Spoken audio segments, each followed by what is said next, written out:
So I'm about to read Joel 2, and maybe 3 while I'm on my lunch break, but I had a conversation with my oldest yesterday, and I've been having a bit of a tough day today in terms of like where I want to be in my career and in my academic studies, and just trying to be sensitive to the prompting of the Holy Spirit and like what God is asking of me in the here and now. And a lot of what's in the here and now feels like He's really just telling me to be comfortable and grateful for what we consider the mundane things, like spending time with my kids, reading a bedtime story, having quiet time to sit and read my Bible, having a job that's not excessively demanding, even if it isn't what I would consider for myself to be like my ideal workspace. But I say all that to say I'm brushing my teeth.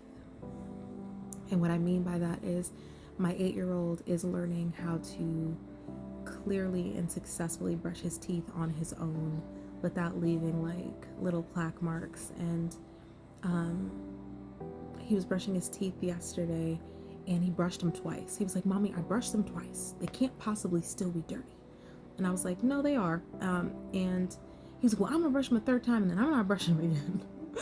And I was like, "No, it's fine. I'll brush them for you this time, because you did a good job. You got most of the plaque off. There are just like some little specks here and in between, like you need to floss." And so we went in the bathroom, and I have a stronger toothbrush with swappable heads. So I have like a head of my toothbrush that's specifically for him, so I can go over his teeth when I need to.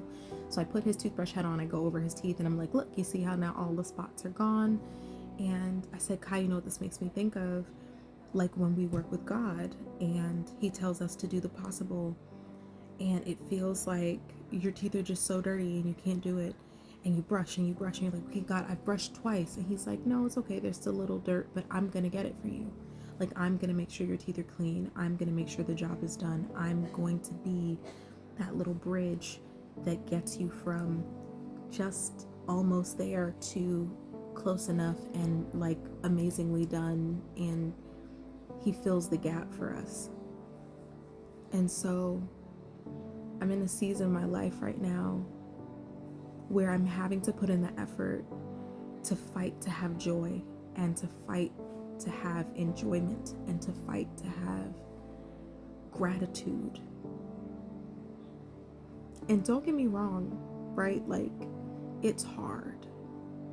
And I have what I would consider to be a righteous grief with the fact that like there are certain things about life that just suck, that are just hard, that shouldn't have to be this way, but they are, because we live in a fallen world. And I'm putting my best foot forward, man. Like, I'm praying, I'm waking up, I'm reading my Bible.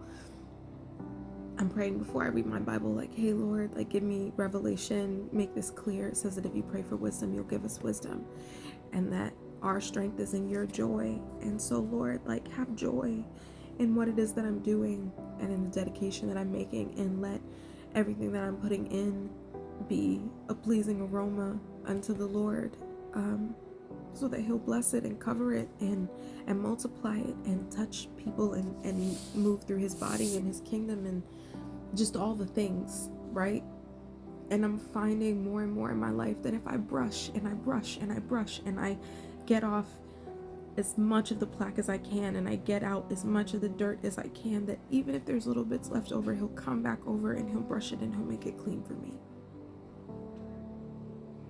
So if I just give my all to be gracious even when it hurts and I really don't feel like it and I don't want to and I'm tired, what started off as a bare knuckle fight to gratitude becomes a genuine, peaceful thank you for this day. Thank you that my children are healthy. Thank you that there's still time to redeem the people that I love. Thank you that today is enough, and that you considered me enough to give me air in my lungs. So I say all of that to say, brush your teeth. Brush your teeth as best you can for where you are. Get as much plaque and dirt off as you can, and anything that's left over, God will make it right, and God will make it clean, and God will make it okay. You do the possible, and He will take your little and He will make it much, and He will make it the fish and the loaves, and He will make it the one promised son who becomes a nation, and He will make it the water that becomes wine. Just do what you can. Do what you can, and He will do all things. And He will make all things good for those who love Him and are called according to His purpose. And that's you. You are loved. You are enough. You are made in His image. And He considers you. The God that put the stars in the sky considers you. And if He is with you, who can be against you? Chin up. Have a blessed day.